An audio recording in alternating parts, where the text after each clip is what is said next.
And what if the calamities already have their chosen ones acting in the human world beyond the limitations of the Dark Continent? What would become of the world? And what if this has been happening right before our eyes since the beginning, and we're only realizing it now?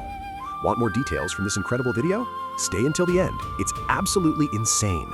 This one deserves your subscription, your like, and go ahead and turn on the notification bell too. The universe of Hunter x Hunter, the mystery surrounding the Dark Continent, is more than just a simple geographic expansion of the known world. It is, in fact, an existential expansion, a dive into the forces that personify the darkest aspects of human nature. The calamities that dwell there are not just physical threats, they represent ideas, archetypes, and emotions that, if manifested on a large scale, have the potential to collapse the structure not only of societies, but of identities. In a certain sense, the Dark Continent is the antithesis of the world we know, and at the center of that contrast are the calamities, horrors so profound that their influences reverberate in the known world long before they are even understood. These calamities, 5 already named and 1 implied, Nanika, operate as living manifestations of concepts. They don't need complex motivations, they are the idea, and that makes them even more dangerous.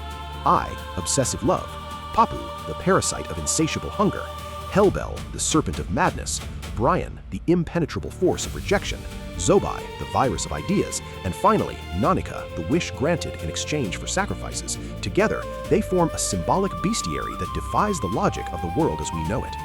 But looking closely at the universe built by Togashi, it becomes increasingly clear that these forces aren't exactly new. They've always been there, just masked, whispering from the corners of characters, waiting for the right moment to fully emerge. Let's start with I, love that turns into destructive obsession. This liquid calamity, which clings to its target until it brings it to ruin, finds direct echoes in Illumi's relationship with Killua. Since childhood, Illumi manipulates Killua under the pretext of protecting him. He implants a needle in his mind, distorts his judgment, feeds a constant fear of acting independently. But all of this is done with a calm smile, with the coldness of someone who believes he's doing the right thing. Illumi's love, sick, possessive, and incapable of accepting the other's autonomy, is a perfect version of I. We also see fragments of I in Gon's longing for Jing, an affection so intense and blind that it drives him to exceed his own limits, to destroy his own body, all for someone who barely acknowledges his existence.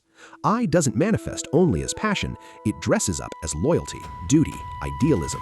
It's the kind of love that doesn't accept rejection, that consumes rather than nurtures.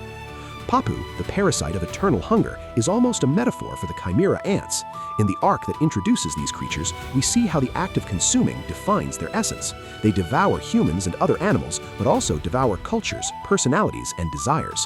Meruem himself is born as a supreme synthesis of that hunger, but what he finds in Komugi is precisely the denial of that impulse. She cannot be consumed, only understood.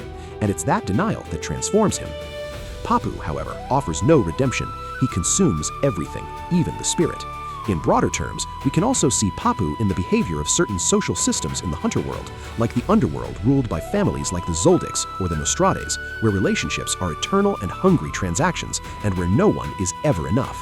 Everything is an exchange. Everything is a debt. Hellbell, the serpent of mental chaos, may be the most common among the shadows of the known world. It is the madness that settles in gradually, as in the case of Welfin, who loses his sanity under Killua's psychological pressure, or Bizef, who descends into delusions of power.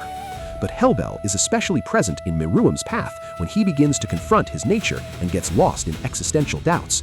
His evolution leads him to a point where the logic that sustained his existence, to dominate and consume, no longer makes sense. He starts to break down from within. Hellbell represents this disintegration of reason. When a being is exposed to an idea so powerful that their identity crumbles, the serpent smiles. In the Dark Continent, this force is not latent, it is active. It contaminates with a mere touch. Brian, the colossal entity that responds to external stimuli with unstoppable aggression, is almost a mythological representation of absolute defense instinct. It doesn't reason, doesn't distinguish between good and evil. It is the wall that reacts to movement, a force that refuses contact, that refuses exchange. We can see something similar in Ugodin's stance, whose body and mind are pure brute force, or even in Netero, whose defense of the warrior's path drives him to the extreme of physical sacrifice, but which hides a deep despair of not being able to contain what comes next.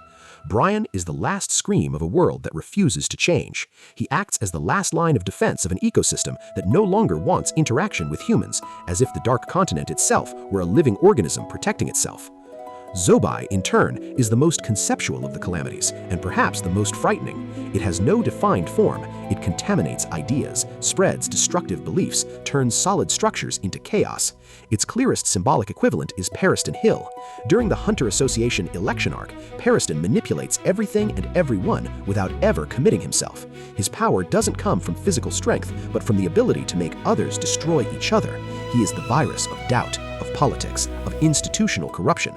He is the smile that hides anarchy. On another level, Gyro, who still remains on the margins of the narrative, may be the greatest manifestation of Zobai, a man who hates everything and wishes to spread that hate, a dark idealist, a bearer of an ideology that seeks neither good nor evil, only total collapse of order.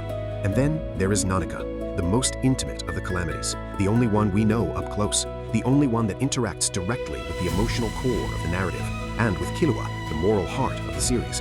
Nanika grants wishes but demands a price. She is kind and monstrous at the same time, an absolute gift that in the wrong hands is an apocalyptic weapon. What makes her even more tragic is that she inhabits the body of a child, Aluka. The paradox of Nanika is that she does not want to hurt, but the power she carries turns any wish into a death sentence for others. Killua himself sees her as someone who needs to be protected, not used. And it is in this dilemma that the true nature of the calamity is revealed. The problem is not Nanika, it is what the world would do with her. The world of Hunter x Hunter has always flirted with these themes. The Dark Continent, with its calamities, only makes them explicit. It does not present new ideas, only extreme and uncontrollable versions of those already among us. The calamities are not monsters, they are mirrors. They show what happens when human feelings escape their limits. Love becomes obsession, desire becomes destruction, reason becomes madness, faith becomes a virus, hunger becomes a curse, defense becomes massacre. Deep down, the Dark Continent is a distorted reflection of the human soul, a mirror that does not forgive. The real danger of these entities is not only in what they are, but in what they represent. Because if the known world is exposed to these forces, everything that is structure, political, emotional, social, can collapse, not by invasion, but by contagion. The world will be corrupted, not because the calamities will conquer it, but because it already carries the seeds of that corruption. And when the characters cross into forbidden lands, they will not be facing the unknown. They will in fact be facing amplified versions of their own ghosts. This is the tragic genius of Togashi, showing that the greatest monsters do not live at the edge of the world, they live inside us. And when they gain body, name, and will, we call them calamities. If the calamities of the Dark Continent are mirrors of human impulses taken to the extreme, then the known world is not safe simply because it is far away. It is only less aware. The true threat of these entities is not that they will arrive, it is that when they are understood, they will expose what is already subtly present in every layer of the Hunter world. And that recognition can generate a crisis as violent as a direct attack. That is why the Dark Continent is not just a distant land, it is the collective unconscious of the universe created by Togashi. And once accessed, what is repressed will come to the surface with full force. Hellbell does not need to be physically present. It already manifested when Gon gave up everything for revenge. That serpent has already bitten, and its bite does not heal. In the same way, Kurapaka lets himself be consumed by rage and the desire for justice, or is it vengeance, and creates a Nen system that threatens his own life every time it is used. There is no peace for those who have been touched by Hellbell. What this shows us is that all the calamities have already left traces in the known world, and perhaps this is the most frightening message of all. They are not coming, they are already here. The Dark Continent only exposes, amplifies, intensifies, but its fundamental principles are rooted in every corner of the Hunter world. Now, imagine if these forces found in the world a compatible vessel, a consciousness capable of understanding, channeling, and perhaps even representing these calamities. In the end, the big question that Hunter x Hunter raises with the Dark Continent is not, what is there?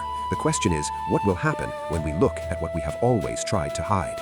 The calamities are the unconscious of the world. They show us that horror is not in creatures, it is in ideas, in desires, in obsessions, and above all, in the refusal to face what we are.